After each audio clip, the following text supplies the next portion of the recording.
할렐루야. 지난주에는 야곱의 그 신앙 관점, 복의 관점이 바뀌는 면을 봤죠.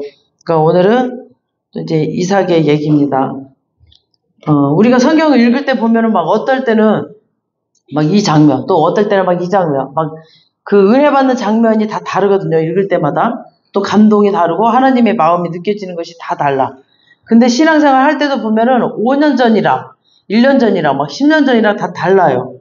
그러니까 우리 신앙인들이 다른 게 아니라 예배를 통해서 이렇게 기도를 하면서 또 찬양을 하면서 성경을 읽으면서 하나님의 그 깊은 마음을 만나고 깊은 감격과 막 감사 이런 것들이 있고 뭐 깊은 희열이 있고 하나님과의 이런 끈끈한 교제 가운데 사는 그 가치, 그 귀중함 그러면서 그런 것들을 누리면서 사는 거 그것이 순간순간 다 다르더라고요.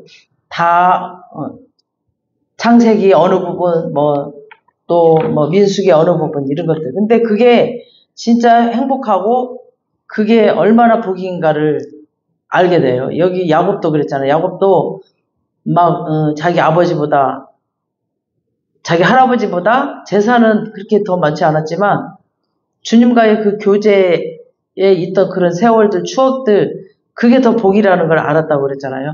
근데 우리가 말씀을 읽으면서 이 말씀 가운데서 그 주님을 만나잖아. 그러면서 그런 것들을 느끼게 되거든요. 그런 것들이 얼마나 큰 가치인가를, 그러니까 이 세상에 가치를 두지 말고 이 주님과의 교제에 그 가치를 두면 이 마음에 요동이 없어요. 그것들을 우리가 좀 이렇게 누리면서 살았으면 좋겠어요. 그래서 오늘 본문 우리 같이 읽었지만 마치 언제 읽었던 것 같죠? 똑같은 것들이 나와. 이삭의 이야기인데 아브라함과 똑같은 일을 하고 있어요, 지금. 자기 아버지랑 똑같은 일을 했어. 그러니까 우리 아버지는 나 절대 안 닮을 거야. 그런데 사람들도. 근데 어느 순간 보면 자기가 아버지랑 똑같은 일을 하고 있대요. 근데 여기 이삭도 마찬가지. 똑같이 아버지가 지금 자기 아내를 누이라고 속인 것처럼 아들 이삭이 자기 아내를 누이라고 속이고 있고 이런 연약한 모습도 아버지의 모습과 아들의 모습 똑같이 보여져요. 왜 이렇게 성경에 반복해서 막 인간의 연약함, 실수 이런 것들을 계속 기록해 놨을까요? 그러니까 이런 스토리 속에서 이제 하나님의 마음, 하나님의 표정을 우리가 찾아가 보시길 바라겠습니다. 오늘 또 이 본문을 통해서 한번 찾아볼게요. 계속 넘어지고 실수하고 거짓말하고 막 아브람도 이삭도 그리고 나도 그러죠. 우리 나를 가리키면 나도 계속 넘어지고 실수하죠. 실수하고 연약하고 그래요. 우리가 어느 순간은 막 믿음 좋다고도 하는데 어느 순간 또 넘어지기도 하고 그러거든요. 이게 인간이에요. 이게 인간. 이게 우리의 인간. 그거를 내가 그냥 인정하면 돼요. 나는 연약하다. 나는 온전할 수 없다. 이걸 내가 인정하면 진짜 편해요. 근데 내가 막 사람들 앞에서 나는 완벽해. 나는 온전해. 이걸 보이려고 하면 힘들어. 그렇게 생각하는 순간. 그냥 나는 연약해. 나는 부족해. 이렇게 내가 인정해버리면 사람들 앞에서도 되게 편해요. 사람들 앞에서 막 내가 완벽하게 하려고 보일 필요가 하나도 없어. 근데 지금 하나님의 목적은 뭐냐면 우리를 온전하고 완전하게 세우는 거예요. 우리는 온전하고 완전할 수가 없어. 근데 하나님의 목적은 그렇게 막 세워가는 거예요. 그래서 성경에서 말하는 온전함 또 완전함이란 뭐냐면 우리가 생각하는 거랑 달라요. 그러니까 아버지를 향하여 나아가는 방향성을 말하는 거야. 성경에서 말하는 것은. 그러니까 네가 완전해서 완전하다는 게 아니라 그냥 실수하더라도 그 아버지를 찾아가는 방향성 그걸 말해. 그러니까 내가 완전해지고 갖추어진 것을 말하는 게 아니에요. 성경은. 연약하고 부족해지고 또 못났지만 또 넘어지지만 여전히 나는 하나님을 향하고 있다는 사실. 그것을 하나님은 온전하다. 너는 완전하다. 라고 해주시는 거예요. 내가 뭔가 다 갖췄다고 온전하다가 아니까. 너는 연약하고 넘어지네. 근데 자꾸 하나님 일어나서 또 하나님 찾아가고 또 하나님 찾아가고 이걸 갖다 우리한테 너는 온전하다. 너는 완전하다. 이렇게 하신다라는 거예요. 완전히 다르죠. 세상 그 기준이랑. 그래서 나를 보고 내 삶을 보면 나는 이미 하나님을 떠나서 막 방황하고 있을 존재잖아요. 근데 여전히 우리는 지금도 하나님 무릎 앞에 앉아 있잖아. 하나님 무릎 앞에 머물러 있다는 거. 이것이 은혜이고 기적이에요. 나를 보면 나는 진짜 여기 있을 수가 없어. 자, 이제 그 은혜의 현장, 그 기적의 현장으로 한번 가봅시다. 우리 5절 보세요. 5절. 시작. 이는 아브라함이 내 말을 순종하고 내 명령과 내 계명과 내 율례와 내 법도를 지켰음이라 하시니라.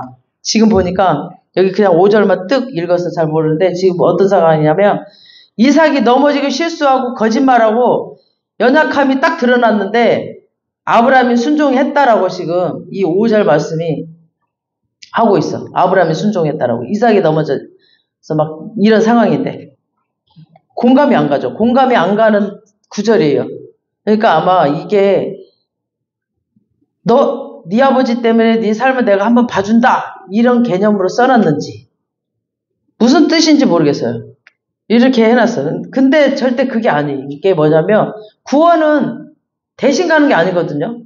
그죠? 구원은 1대1이에요. 나는 나. 아버지 대신 내가 구원받는 게 아니야. 아버지가 술 먹었으면 아들이 취하는 게 아니죠. 아버지가 먹었으면 아버지가 취하는 거잖아. 그러니까 구원은 1대1이거든요. 근데 이거 그 메시지도 아니란 말이에요, 이게. 근데 뭐냐면 이 5절이 갖는 의미가 굉장히 중요해요. 우리가 지금 알고 있는 지금까지 아브라함은 법도를 지킨 적도 없어. 그죠? 또 계명도, 명령도, 하나님의 명령도 지킨 적도 없고 완전히 순종한 적이 없어. 그런데 창세기 22장에서 그런 아들 독생자 이삭, 지금 이삭이 이미 장성해서 결혼했지만 이 이삭이 어렸을 때 이 이삭을 하나님의 제단에 약속대로 딱 바치려 했던 그 순종을 하게 됐죠. 하나님이. 그 말은 지금 이 이삭이 넘어지고 연약하고 거짓말하는 그런 치부가 드러났지만 그 실수는 그 거짓말, 그 연약함은 너희 아버지 아브라함도 똑같이 그랬다. 너희 아버지도 그랬어. 라고 지금 보여주는 거야. 그러나 아브라함을 내가 고치고 만들어서 하나님 나라의 삶으로 지금 사람으로 이렇게 만들어 놓은 것처럼 너의 인생을 내가 그렇게 이끌고 갈 것이다. 라는 그런 것을 지금 자기 아브라함을 샘플로 보이면서 지금 이삭에게 확인시키는 길로 지금 끌고 가고 있는 거예요. 그래서 이 말을 지금 하는 거예요. 그러니까 이제 하나님께서는 이삭의 이 연약함, 실수, 그런 것들, 막 추함, 이 모든 것들을 아브라함의 자기 아버지, 이삭의 아버지의 예를 들어서 지금 너는 내 실수, 내 거짓말, 속이 아프고 막 내 스스로에 대해서 좌절이 크겠지만 걱정하지 마라. 너의 인생을 내가 끌고 가시다. 내 아버지를 내가 이렇게 만들듯 그렇게 내가 끌고 갈 것이다. 너의 실수 너 좌절하지 마. 너를 책망하지 마. 너 자책하지 마. 너의 아버지도 그랬어. 근데 내가 이렇게 믿음의 사람으로 내가 끌고 왔어. 그러니까 걱정하지 마. 그러면서 그거를 말해주고 싶은 거야 지금 하나님은. 얼마나 이렇게 마음이 넓으신 하나님이세요. 그러니까 하나님 앞에 온전한 자로 만들어 갈 것이다. 내가 만들어지는 게 아니라 하나님이 만들어져 갈 것이다 라는 거예요. 그래서 5절 안에 수사적 표현으로 이제 설명을 하는 거예요. 이 말을. 그리고 나서 이제 보니까 아브라함의 그 메시지와 이삭의 메시지가 다른 거를 볼 수가 있어요. 일단 아브라함을 다루시는 방법과 이삭을 다루시는 방법이 다르기 때문에 달라. 그러니까 아브라함은 기근을 피해서 애굽으로 가는 것을 하나님이 허락을 하셨죠. 기근이 임했을 때 아브라함은 바로 갔거든요. 바로 애굽으로 가버렸어. 그래가지고 막 그 애굽 왕이 혼났죠. 하나님한테. 그러므로 이 세상적인 가장 왕인 바로가 하나님께 혼이 남으로써 아브라함이 신앙 인식 속에 나와 함께 하시는 그 하나님이 이 세상 눈으로 보이는 그 왕보다 더 센 분이시구나를 체험했어. 그 일로 인해서 아브라함은 하나님에 대한 엄청난 믿음이 생기게 되죠. 그걸 체험하고 나니까. 그래서 이 믿음이 앞으로 아브라함의 그 신앙생활을 하는데 기초적인 큰 믿음과 힘과 신앙적인 가치가 돼버렸어요. 그걸 체험하고 난 다음에. 그러니까 우리가 뭔가 그 하나님과의 관계 가운데 우리가 체험을 하면 그 믿음이 확 와요. 체험하지 못하면 몰라. 근데 이렇게 우리가 믿음으로 도전을 해봤을 때 하나님을 체험하잖아요. 그러면은 그 신뢰감이 엄청 커지기 때문에 하나님을 더 신뢰하게 돼요. 그래서 하나님의 계획은 이 아브라함을 통해서 세계 만민이 복을 받아야 되기 때문에 약속을 하셨거든. 이미 그를 택해서. 그래서 이런 믿음을 아브라함에게 줘야 되기 때문에 그런 것들을 보여주신 거예요. 자기 마누라를 누이라고 속였을 때, 아비멜렉 왕에게 막 속였을 때, 그를 먼저 혼내버리면서, 그랬을 때, 그런 모든 장면들을 보이면서 하나님의 위대함을 보이신 거야. 그래야 얘가, 이 아브라함이 이제 할아버지인데 내가 얘라고 그래. 아브라함이 정말 이 모든 민족의 그 아비가 될 수 있기 때문에 허락하셨어요. 그런데 오늘 본문에 보면 이삭에게는 애굽에 내려가는 것을 허락하지 않아요. 2절에 보니까 애굽으로 내려가지 말라고 했죠. 2절에. 26절 2절에 그랬죠. 여호와께서 이삭에게 나타나 이르시되 애굽으로 내려가지 말고 내가 내게 지시하는 땅으로 거주하라고. 내려가지 말라고 그랬어. 이삭에게는. 그러니까 하나님의 택한 백성은 하나님이 주는 것만으로 살아야 된다는 거죠. 똑같지가 않아요. 아브라함이 내려가랬다고 그래서 아들도 내려가는 게 아니라 모든 일어나는 일들 가운데 너랑 나랑 똑같지가 않아요. 다 달라요. 다 달라. 그래서 이삭은 어쩔 수 없이 지금 직업을 바꿔요. 직업을. 이삭이 원래 직업이 뭐였어요? 원래 직업이 목축업자였죠. 목축업자였는데 농사를 짓게 돼요. 그리고 100배를 얻게 돼. 그러니까 이게 다 그 시대와 그 환경이 따라서 다루시는 하나님의 방법이에요. 그래서 하나님은 인생을 다루시는 방법이 굉장히 자유로워요. 다 달라, 다 달라. 그래서 우리가 왜 사람들 간증을 들을 때 자기도 그 사람이랑 똑같을 거라는 것을 이렇게 버리고 들어야 돼요. 그게 또 원리가 되면 안 돼. 아, 이런 원리야. 이렇게 그 사람이 이렇게 했대. 라고 그 사람의 그 간증을 원리로 삼으면 안 돼요. 사람마다 다 다르기 때문에. 그리고 사람마다 다 다르게 역사하시기 때문에.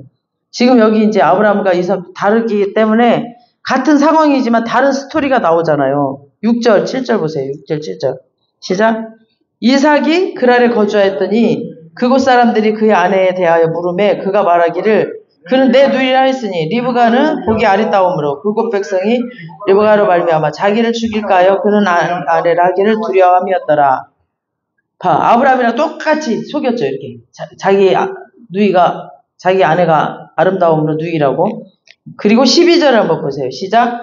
이삭이 그 땅에서 농사하여 그의 100배나 얻었고 여호와께서 복을 주심으로.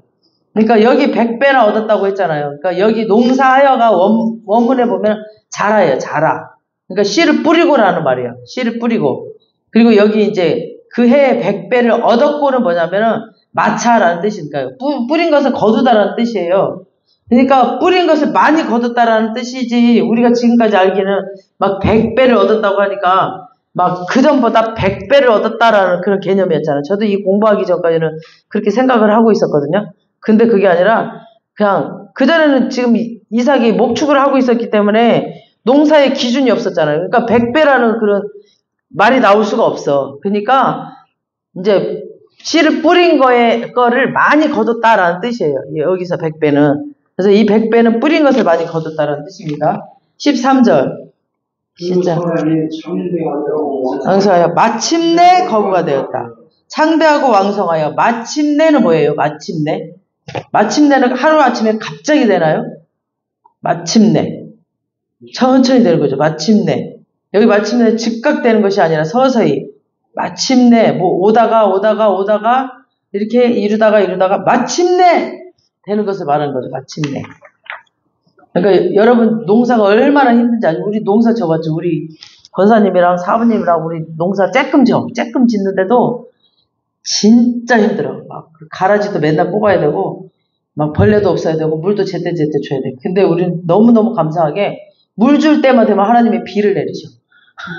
근데 풀은 너무너무 잘하. 풀 뽑을 때 진짜 막 모기 물고 풀을 뽑아줘야 되고 이 수고가 또 약을 줘야 될 때 또 약을 줘야 되고 이게 또 심을 때 심어야 되고 땅 갈아줘야 되고 거름해야 되고 이게 보통 손이 가는 게 아니에요. 그냥 그 열매 하나 거두기 위해서 사람의 손이 막 50번 100번 가는 것 같아요. 엄청나요. 그 많은 밭을 읽어내려면은 잠 못 이루는 밤을 수없이 있을 거예요. 지금은 기계라도 있죠. 옛날 이 이삭 시대는 기계도 없어. 손으로 다 해야 돼. 손으로. 지금은 막 기계라도 있잖아요. 그런 과정을 지나고 나야 마침내 복을 만나게 돼요. 그러니까 복 받은 사람들의 이야기를 들어보면은 여러분들 그 과정을 잘 들어야 돼요. 과정을. 그러니까 이 사람이 복 받는다고 저 사람 복이 그냥 하루아침에 뚝딱 받는 게 아니라니까요. 과정을 듣지 않고 그 복 받은 것만 딱 들으면 어느 날 갑자기 뚝딱 그 복이 이루어지는 줄 알아. 저도 수많은 세월을 막 울고 불고 막 수많은 세월을 울려가 그런 수고와 자기 절제, 자기 자아 죽음, 뭐 눈물의 기도와 금식과 막 이 배신도 많이 맞아보고 진짜 속을 12번도 더 뒤집어져보고 그 인내 나같이 빠그닥거리는 성격에 진짜 많이 내려놓고 죽어보고 이런 세월을 뭐 15년 16년 뭐 이렇게 지내고 나서 마침내 주님이 이제 복을 쏟아 부어주는 거예요 지금. 근데 아직도 이거를 못하는 사람은 40년 50년 계속 빠그닥거리고 있어. 그러니까 이런 훈련과 수고 이런 것들이 있어요. 자아 죽음도 있어야 되고 하나님은 우리한테 원하시는 것들이 이런 거거든. 그냥 거룩한 자를 일단 만들어요. 다 깨트리고 그 전에 그냥 그 마귀의 삶 속에 살았던 그 모습을 다 깨부시고 새롭게 거룩한 자로 만들기 위해서 우리를 다 깨부셔. 깨부실 때 얼마나 아파요. 깨부셔.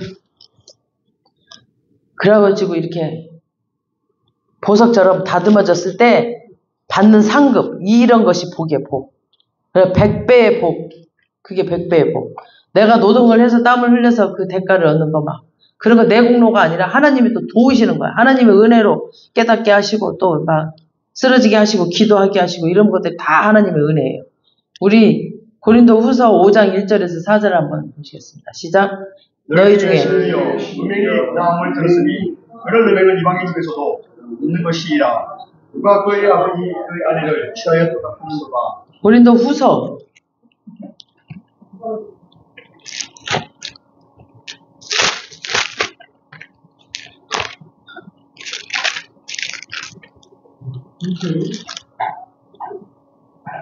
자, 고린도 후서 읽을게요. 시작. 만일 땅에 있는 우리의 장막집이 무너지면 하나님께서 지으신 집, 곧 손으로 지은 것이 아니요 하늘에 있는 영원한 집이 우리에게 있는 줄 아느니라. 참으로 우리가 여기 있어 탄식하며 하늘로부터 오는 우리 처소로 덧입기를 간절히 사모하노라. 이렇게 입으면 우리가 벗은 자들로 발견되지 않으려 함이라. 참으로 이 장막에 있는 우리가 짐진 것 같이 탄식하는 것을 벗고자 함이 아니요 오히려 덧입고자 함이니 죽을 것이 생명에 삼킨 바 되려 함이니라. 아멘. 여기 탄식이란 말이 몇 번 나오죠. 탄식. 그러니까 여기 탄식이란 말이 우리 탄식하면 막 부정적으로 생각하죠. 우리나라는 막 우리가 왜 막 예수를 믿느냐? 세상에 의지할 게 없고 막 세상에 소망이 없으니까 믿는 거라고 막 말하는 사람들 있잖아요. 아, 믿을 게 없어. 그래 난 이제 예수나 믿어야 돼. 이런 사람들이 있어. 이건 정확한 믿음이 아니에요. 그래서 믿는 거, 도피성으로 그렇게 믿는 거 아니에요. 우리가 기독교를 믿는 이유는 이 세상 소망이 없고 이것저것 다 싫으니까 그냥 빨리 주님 오셨으면 좋겠다. 막 그런 마음으로 믿는 게 아니에요. 그거는 도피성이에요. 도피성. 회피, 도망가는 거. 사랑이 아니에요. 사랑이. 그 믿음은. 여기서 말하는 탄식은 상사병을 말하는 거예요. 상사병. 상사병 아시죠, 여러분? 상사병. 막 그분을 어느 날 만난 이유, 그냥 그분이 너무너무 좋아서 그분만 생각하고 그분만 보고 싶어서 막 그분만 너무너무 그리워하며 그분 만날 날을 기다리면서 막 살 수밖에 없을 정도로 막 그러는 거죠. 그러니까 여기서는 바울이 탄식이라고 표현을 했어, 그거를. 그러니까 하나님은 그래서 우리에게 왕창 막 은혜를 누리도록 주시기도 하지만 또 어느 날 또 다 거두어 가시기도 해요. 그래서 막 극과 극을 왔다 갔다 하면서 우리의 모든 지향점을 우리가 향하는 그 모든 것들이 계속 하나님께로만 향하게 만드셔. 그래서 우리의 마음을 그분께만 그냥 탄식이 나오게 하는 거야. 아, 하나님 이렇게. 그래서 막 봄날에 막 봄꽃이 분홍빛 휘날리는 그 화려함으로 보이지만 쓸쓸히 그 떨어지는 낙엽이죠. 퇴장하는 가을. 그런 거 보면은 그거는 어떤 인생도 흉내낼 수 없거든요. 그거든. 그 가을의 깊이와 성숙함, 그 경험들 아무도 흉내내지 못해요. 그 성숙함은. 그러니까 예수를 믿는다는 것은 도피성이나 회피의 개념이 아니라 이런 사람들은 시련이 많고 충격을 많이 겪게 되고 막 이런 사람들에게 이단들이 몰려들어. 갖고 막 이 세상 막 낙이 없다. 힘들다. 그러니까 막 여기로 오세요. 그러니까 후딱 가려가기 이단들이 막. 이단들한테. 그래서 막 전세금 다 빼고 여기는 이 세상은 소망 없어. 그러니까 전세금 다 빼고 학교 다 그만두게 하고 막 그 집단으로 들어가 버려. 그래서 거기 들어가면 일단 먹고 사는 문제는 해결되니까. 그리고 아무 복잡한 거 생각 안 해도 되니까. 그럼 무슨 마약 먹은 것처럼 그 이단 집단으로 들어가 버려요. 근데 진짜 정상적인 그런 기독교는 진짜 상식적이에요. 상식적인 기독교는 현실을 직시하게 만들어요. 우리가 이 땅에 지금 땅에 발을 딛고 살잖아. 그래서 현실을 직시하고 살아야 돼. 막 이 현실을 피하라고 얘기하잖아요. 이 현실을 돌파를 해야지. 믿음으로. 영적인 것으로 이겨내고 그러면 되지 왜 도망가? 그건 절대 안 되죠. 다시 본문으로 들어가면은 하나님이 이삭에게 어떻게 다루시는지 한번 보시겠습니다. 14절 보시겠습니다. 양과 소가 때를 이루고 종이 심이 많음으로 블레셋 사람이 그를 시기하여. 그러니까 세상 사람들은 그 세상의 주인들 있잖아요. 예수 믿는 사람들을 본성적으로 시기 질투해요. 예수 믿는 사람들은. 우리 15, 16, 17절 읽어보겠습니다. 시작. 그 아버지 아브라함 때에 그 아버지의 종들이 판 모든 우물을 받고 흙으로 메워버려. 아비멜렉이 이삭에게 이르되 내가 우리보다 크게 강성한즉 우리를 떠나라. 이삭이 그곳을 떠나 그랄 골짜기에 장막을 치고 거기 거류하며. 봐봐, 이렇게 방해를 해요. 그냥 우물을 다 메워버리고 그냥 쫓아버리고 잘 되는 꼴을 못 봐. 이 세상 사람들은. 이게 영적인 세계에서 일어나는 일인데 이 마귀들이 그냥 진짜 화가 나고 속상하죠. 그러니까 막 이삭은 따지지도 못하고 반항 한 변도 못하고 그냥 바보처럼 그냥 물러나서 옮겨가는 이 이삭의 모습을 보면 진짜 안쓰럽죠. 근데 정말 이 훈련 가운데 그리고 우리 신앙인의 모습은 진짜 우리 삶 가운데 이래야 돼. 양보하고 용납하고 이럴 때 싸우면 안 돼. 그러니까 예수 믿는 사람들의 본질은 싸우는 게 아니에요. 이럴 때. 바보처럼 사는 거예요, 이렇게. 져주는 것이 예수 믿는 사람들의 본질이에요. 그러니까 우리가 싸운다. 그러면은 그들이 가지고 있는 그 가치와 동의한다는 거죠. 그러니까 그거를 동의하니까 너랑 나랑 같은 가치관을 갖고 있으니까 싸우는 거야. 가치가 똑같기 때문에. 근데 가치가 삶의 근거가 다른 사람 근거가 다르잖아요. 그러면은 싸우지 않아. 그래 너는 아이고 그까짓 거야 뺏어가지고 네가 잘 될 것 같냐? 나는 하나님이 내 삶을 인도해. 너 줄게. 양보해버려 그냥 깨끗하게. 싸우지 않고. 나는 하나님의 자녀야. 그렇게 가치관이 달라버리잖아요. 싸우지 않아요. 더 큰 걸 보고 있거든. 우리 더 크신 하나님이 나를 인도하고 계시다라는 거를 나는 알고 있기 때문에 싸울 필요가 없어. 그러니까 저 상대랑 나랑 기초가 다르고 근본이 다른데 그 싸움의 대상이 될 수가 없어요. 싸울 필요가 없어. 그런 사람들이랑. 그래서 싸우지 않아요. 근데 물러날 때도 막 안 좋게 물러나는 게 아니에요. 그냥 겸손하게 물러나요. 그리고 물러나고 우리의 예수님처럼 그냥 당하는 거예요. 우리 예수님도 당하고 양보하셨잖아요. 이해가 안 되지, 세상 사람들은. 그리고 예수를 진짜 만나지 않은 사람들은 이해가 안 되죠. 예수 믿는다고 뭐 어떻게 다 양보해야 돼? 예수 믿는다고 맨날 당해야 돼? 맨날 그러는데 진짜 친구들은 이렇게 살아요. 진짜 친구들은. 그것이 예수님의 남은 고난에 우리의 삶을 채우는 방식이에요. 그래서 주님은 싸우는 걸 원하지 않습니다. 예수님은 예수님처럼 배신당하고 속아주고 양보해주고 예수님이 우리보다 더 크게 많이 아프셨거든요. 그리고 더 많이 당하셨어요. 예수님은. 더 많은 걸 당하셨어요.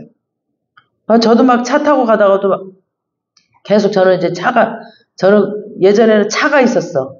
돈 없고 남편은 없었지만 차가 있었어. 그래서 있는 거 가지고 내가 봉사하자. 그래가지고 그 사람이 미안해 할까봐 그냥 가는 길이야 하면서 태워다 줬어 항상. 그러니까 내가 그냥 양보하고 내가 그냥 손해보고 그냥 가는 길이야 하면서 이렇게 태워줬어. 그러니까 그런 모습 하나하나를 보셔요. 근데 그 사람들은 당연히 여겨. 그런 거를 당연히 여기고 그냥 자기네가 막 더 많이 가지고 있는데도 기름값 한 번 안 주더라고. 그렇게 해서 주면 기름값이라도 좀 챙겨주는 게 당연시한데 안 그런 사람들이 많더라고요. 그래서 그런 것들이 다 예수님 마음. 예수님은 그냥 양보해 주는 거예요. 용납해 주고 그냥 다 저어주고. 예수님은 더 아프셨어. 더 당하셨고 우리보다. 그래서 우리가 당할 때 뭐라고 하냐면 주님은 내가 막 너무 어쩔 때 나도 사람인지라 왜 나만 그래야 돼요? 왜 나만 이렇게 힘들어야 돼요? 막 두 다리 뻗고 울잖아요. 그러면 주님이 살짝 와서 얘야 그래 너 많이 아프지? 내가 안다. 근데 내가 너보다 더 크게 배신당했고 내가 너보다 더 많이 속았고 더 많이 아픔 겪었어. 그래. 그렇게 말하면 할 말이 없어. 나는 예수가 아니거든요. 내가 막 그래. 발버둥 쳐 막. 내가 힘들 때는. 내 힘으로 안 될 때는. 성령님이 완전히 채워지지가 않았으니까 내 힘으로 안 되죠.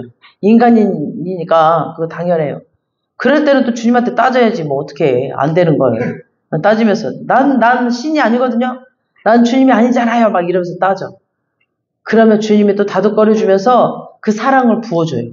그러니까 그 사랑이 부어져야 되지 안 돼. 억지로는. 그러니까 안 되는 거는 억지로 하지 마세요. 스트레스 받으니까. 억지로 안 되는 거는 하지 말아야 돼. 그러니까 주님 부어주세요. 부어주세요. 구해야지. 억지로 안 돼. 절대 안 돼. 뭐든지. 그래서 네 맘 다 안다 알아 막 이래 하나님은. 그래서 예수님보다 이 땅에서 더 많이 겪은 사람은 아무도 없어요. 아무도. 아무리 찾아봐도.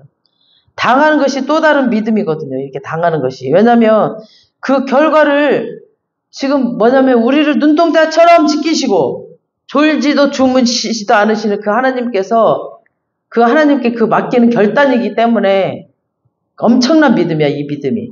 하나님이 나를 지켜보시고 계시잖아. 졸지도 주무시지도 않으시면서. 그러니까 그 믿음이 있기 때문에 그 믿음으로 하는 거기 때문에. 그래서 이 믿음이 있으면 싸울 수가 없어요. 그러니까 이삭이 그냥 끌려가서 옮긴 곳이 18절 보세요. 18절 시작. 그 아버지 아브라함 때에 팠던 우물들을 다시 팠으니 이는 아브라함이 죽은 후에 블레셋 사람이 그 우물들을 메웠습니다. 이삭이 그 우물들의 이름을 그의 아버지가 부르던 이름으로 불렀더라. 보니까 또 이게 그랄에 쫓겨나서 아버지가 우물 팠던 곳으로 옮겨갔어요. 근데 그 우물에는 이미 블레셋 사람들이 다 메꿔버렸어. 그러니까 쓰레기 더미로 가득 채워버렸던 거예요. 그러니까 이거를 이 영적인 장면을 이렇게 이 장면들의 영적인 것을 보면 엄청난 슬픔이에요. 그러니까 아버지가 팠던 우물은 뭐예요? 우물이 뭐예요? 우물을 먹을 수 있는 거고 사람이 살 수 있는 생수야. 생수. 말씀이기도 하고 먹고 사는 이거 진짜 사람이 생명이 달리는 건데 이 블레셋 사람들이 쓰레기로 메꿔버렸다는 거야. 쓰레기로. 그러니까 블레셋이란 이 세상, 블레셋 세상, 마귀 이 셈의 쓰레기를 가득 채워놔 버렸어. 그러니까 근데 아들 이삭이 위기와 환란이 왔을 때 아버지가 팠던 우물을 다시 팠어요. 그러니까 쓰레기로 채워놨던 그 믿음, 먹고 살 수 있는 그 생수, 그 생명이 흐르는 그 말씀의 샘을 덮어버렸어, 마귀가 다. 근데 막 블레셋의 그 쓰레기들을 걷어내는 거예요, 다. 이 이삭이 다시. 그러니까 생수를 막 우물을 먹고 사는 영적인 말씀을 교회를 막 쓰레기로 가득 채워버린 이 세상, 이 마귀, 블레셋, 이 세상, 이 교회도 보면 막 무슨 프로그램으로 막 이 교회를 다 쓰레기처럼 다 메워버렸어. 말씀은 어디로 가버리고 그냥 목사가 우상이 돼버리고 막 예언이 우상이 돼버리고 막 무슨 프로그램이 우상이 돼가지고 쓰레기로 교회를 채워버렸어요.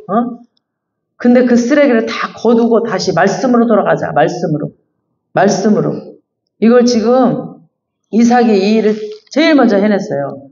다시 말씀으로 돌아가자. 어떤 프로그램이 아니라 어떤 새로운 사역이 아니었어요. 말씀으로, 생수로, 우물로 돌아가자. 그 우물을 다른 것으로 가득 채워놨던 것들을 다 걷어내버렸어요. 말씀으로 이 교회는 말씀으로 살아야 되는데 막 다른 프로그램, 다른 것으로 다 채워놨어. 만남으로 커피숍을 차려놔가지고 교제를 하라 어쩌라. 다른 프로그램 다 채워놨어. 그래서 우리 연예인교회가 저는 딱히 뭔가 배운 게 없어요.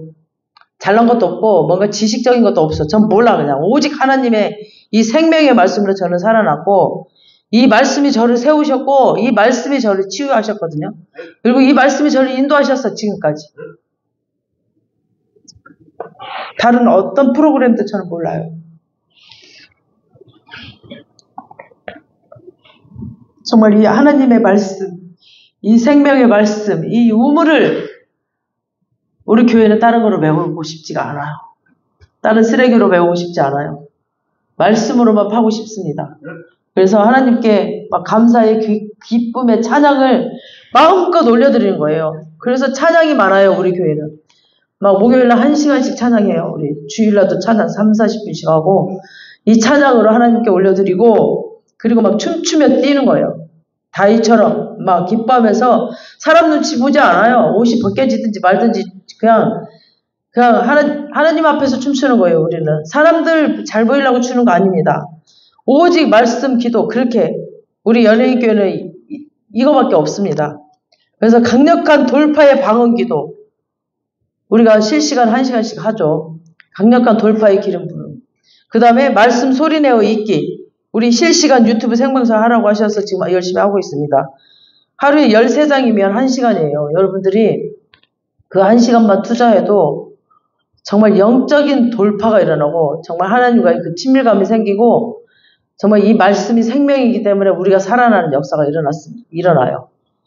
정말 우리 성도님들 그리고 하루 3장 성경 읽기. 오늘 이삭이 다른 거 하지 않았어요. 다시 말씀으로 돌아가자. 그러니까 블레셋의 쓰레기를 다 걷어버렸어요. 교회 안에 있는 무슨 프로그램 다른 거 다 걷어버렸어요. 말씀으로 돌아가자. 말씀. 오로지 생명의 말씀. 그 우물 다른 거로 우물을 메웠던 것들 그 생수를 다른 거로 다 메워버렸던 그 쓰레기를 다 걷어버렸어요.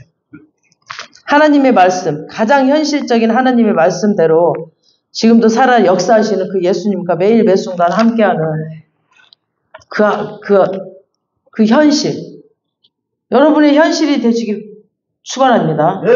예수님과 매일 매순간 우리가 함께하잖아요. 오늘 이삭은 지금 타향살이 하거든요. 타향살이 속에 하나님이 약속하신 땅에서 수많은 세월을 지나고 마침내 거부가 되기까지 엄청나게 일궈놨던 그런 것들을 또 다 빼앗겨버렸어. 다 뺏겨버렸어요, 지금. 이때 당시 부의 개념 뭐였어요? 땅과 물이었어, 땅과 물. 축복은 자녀와 땅이었지만, 부의 개념은 땅과 물이었거든요. 그러니까 이곳을 떠나라, 그러면 그 땅을 내놔라는 거예요. 그 땅이 빼앗겨버렸잖아요. 그리고 우물을 빼앗겨버렸어.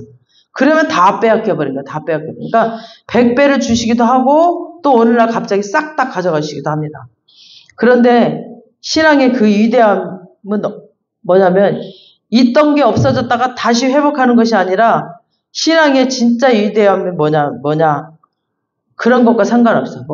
이 땅에 있는 거 없는 거 이런 것과 상관없이 이런 모든 과정을 통해서 주님과 나와 함께 하고 계시고 있구나. 주님이 지금 나랑 이게 나에게 축복이구나라는 것을 영적인 눈으로 보면서 이렇게 감사하면서 어떤 상황에도 다 맡기는 거죠. 이것이 신앙의 위대함입니다. 주님 손에 다 있거든. 가져가도 주님 거. 우리 그 욥도 고백하잖아요. 주시니다 하나님이시오. 가져가신다, 취하신다 하나님이시오. 모든 여호와의 것이 나를 정금같이 나오게 하신다 그랬잖아요. 우리 창세기 오늘 본문 28, 29장 읽겠습니다. 28, 29장. 시작. 그들이 이르되 너께서 너와 계심을 우리가 분명히 보았으므로 우리의 사이 곧 우리가 너 사이에 맹세하여 너와 계약을 맺으리라 말하느니라. 너는 우리를 해하지 말라. 이는 우리가 너를 범하지 아니하고 선한 일만 내게 행하여 내가 평안히 가게 하였습니다. 이제 너는 여호와의 복을 받은 자야. 봐봐. 그렇게 했더니 다 빼앗긴 줄 알았는데 다 빼앗긴 줄 알고 다 그냥 없어진 줄 알았는데 지금 빼앗아갔던 그 사람들이 다시 찾아와요, 지금. 그래가지고, 이삭을 다 내쫓고 막 다 빼앗겼던 그 사람들이 다시 이삭을 찾아와. 그러면서 화친을 청해. 그들의 입에서 나오는 말이 뭐예요? 너는 여호와께 복을 받은 자니라 라고 지금 이삭에게서 하나님이 드러나고 있죠. 그러니까 이걸 바로 영광이라고 하거든요, 영광. 이게 바로 나를 통해 하나님이 영광 받으시는 거예요. 이렇게 이삭의 인생 속에 하나님이 드러나는데 그 인생의 그 과정들을 보면은 바보 같은 인생이에요. 바보 같은 인생. 뺏기고 그냥 쫓겨나고 말 한마디 못해. 그냥 싸우지 않았어요. 막 똑똑하고 싸움 잘하고 막 따지고 막 무엇이 어쩌고 저쩌고 너는 이러고 이래갖고 막 따지고 이런 사람이 아니었어. 그냥 빼앗기고 그냥 바보처럼 당하고 그리고 하나님께 100배를 받은 적도 있었지만 결국은 또 하나님이 드러나요. 그러니까 이런 이삭의 그 인생 보세요. 이렇게 하나님 앞에서 신실할 때 하나님이 또 이 땅에서 또 축복을 주셔요. 그냥 계시지 않아. 그냥 빼앗기는 것 같지만 우리 22절을 한번 보세요. 22절 시작. 이삭이 거기서 옮겨 다른 우물을 팠더니 그들이 다투지 아니하였으므로 이름을 르옷이라 이르되 이제는 여호와께서 우리를 위하여 넓게 하셨으니 이 땅에서 우리가 번성하리로다 하였더라. 아멘. 이렇게 하나님 앞에서 신실할 때 또 이렇게 하나님께서 축복을 주신다니까. 이제 어느 누구도 와서 시비 거는 사람이 없어. 하나님께서 그 땅에 그 지경을 넓혀 주셨다 그랬죠. 그 땅에서 번성하게 하셨다라고 그랬어요. 그러니까 하나님이 그냥 눈에 보기에 큰 축복 이삭에게 주시니까 아무도 이삭이 더 이상 건드리지 못하는 거죠. 그냥 쫓겨나. 그럼 다른 데 가서 또 파. 그러면 또 그때는 땅을 파도 물이 잘 안 나올 텐데 이삭이 파기만 하면 물이 나오네.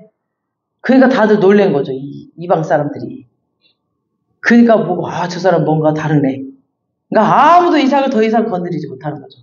하나님이 막 축복을 줘버리니까. 그래서 이삭이 말없이 쫓겨다닐 때, 또 양보할 때, 바보인 줄 알았겠죠, 사람들이. 저 바보네, 저. 그러면서 무시했겠죠. 우리가 뺐으니까 다 뺏기네. 얘라, 바보네. 그러면서 또 뺏고 했겠죠. 근데 하나님이 높이시고, 또 넓히시고 올리시는 거야. 계속. 아마 사람들이 저를 봐도 그럴걸요. 저 바보 같은 목사네. 아마 그럴걸요. 근데 보면은, 저 이상하게 저 목사님을 높이시네? 저 목사님은 그냥 1년 2년 갈 때마다 뭔가 다르네? 막 그럴 거예요, 아마. 하나님이 나를 잡고 계시거든. 저는 그냥 사람한테 무시당하고 바보 취급당해도 그냥 하나님이 저를 잡고 계시기 때문에 저는 그냥 웃어요, 속으로. 니네 봐라. 하나님이 니네 어떻게 하나 봐라. 바보들아, 그 길이 아니야. 왜 그 길을 찾고 있어? 그 길은 넓은 길이야. 나처럼 좁은 길을 찾아. 저는 속으로 그래요, 그냥. 막 이렇게 번성하니까 그 이방 땅 사람들이 다 아무를 못하는 거죠. 여러분, 하나님과 함께 하시는 자는 세상 왕도 어떤 권력자도 어느 누구도 이기지 못해요. 누가 건드려? 못 건드려요. 여러분이 하나님과 함께 하신다면은 절대 두려워하지 마세요. 두려워하지 마. 우리 마지막으로 우리 24장 한번 읽어보겠습니다. 24절. 시작. 그 밤에 여호와께서 그에게 나타나 이르시되 나는 내 아버지 아브라함의 하나님이니 두려워하지 말라. 내 종 아브라함을 위하여 내가 너와 함께 있어 내게 복을 주시고 번성하게 하리라 하신지라. 아멘. 뭐라고 그랬어요? 절대 두려워하지 말라고 그랬잖아요. 하나님이 함께 하신다고. 응? 하나님께서 여호와께서 나타나셔서 내 아버지 아브라함 하나님이 두려워하지 말라. 내 종 아브라함이 너와 함께 있어 내가 너에게 복을 준다 그랬어요. 그리고 내 자손까지 번성하게 한다 그랬어요. 이 말씀을 우리가 잡고 계세요. 잡고 계셔. 하나님이 함께 계시는데 누가 무서워? 어떤 왕이 무서워? 하나님이 한 방에 대가리 쳐갖고 그 사람 그냥 무너뜨려버려요. 응? 우리 건드리는 사람. 절대 무서워하지 마세요. 하나님만 붙잡으세요. 이런 이삭의 인생의 실황관과 인품, 우리 모든 성도님들 가슴속에 새겨지고 기억되어 하나님 앞에 기도 제목이 되어서 진짜 축복받는 여러분들 되시기 주님의 이름으로 축원합니다. 네. 아멘. 살아계신 주님을 찬양합니다. 아버지 감사합니다. 아버지 이 땅에서 바보같이 양보하고 쫓겨나고 아버지 그랬지만 아버지 하나님과 함께하는 자이기 때문에 하나님의 음성을 듣고 아버지 정말 양보하고 하나님이 주신 그 축복으로 아버지께서 인도하신 그곳에서 또 우물을 파고 또 우물을 파고 또 주님께서 주시고 넓히시고 높이시고 하는 그 하나님을 신뢰하며 나아갈 때 아버지 주님께서 또 영광 받으시고 많은 사람들을 늘 앞에서 나를 통하여서 주님이 영광 받으시는 모습들을 보게 하셨습니다. 아버지 절대 우리가 이 세상 사람들과 같은 가치관으로 같은 마음으로 아버지 그들과 싸우지 않고 아버지 그들을 불쌍히 여기며 아버지 그들을 끌어안으며 아버지 그들에게 양보하며 용납하며 살 수 있는 넓은 마음 그 사랑의 마음을 우리에게 주셔서 이삭처럼 아버지 하나님 이 땅에서 거부가 되는 그 축복을 받을 수 있도록 그 축복의 비결이 여기 있음을 양보하고 용납하고 싸우지 않는 것 그것이 축복의 비결임을 우리에게 알게 하셨사오니 아버지 이 비결을 가지고 살 수 있도록 좀 축복하시옵소서. 주님께 가치관을 두고 사는 자들이 되게 하여 주시옵소서. 아버지 이제 추석 연휴 동안 우리 가족들이 그렇게 살게 하여 주시옵소서. 우리 형제 자매에게, 우리 부모에게, 우리 친지들에게 양보하며 용납하며 그들에게 내가 예수의 향기를 품을 수 있는 자들이 되게 하여 주시옵소서. 그래서 많은 영혼들이 주께로 돌아올 수 있도록 주님 축복하여 주시고 연휴 기간 동안 행복하고 주님과 함께 춤추며 찬양하며 랄랄랄라 행복한 시간을 보내게 하여 주시옵소서. 예수님의 이름으로 기도합니다. 아멘.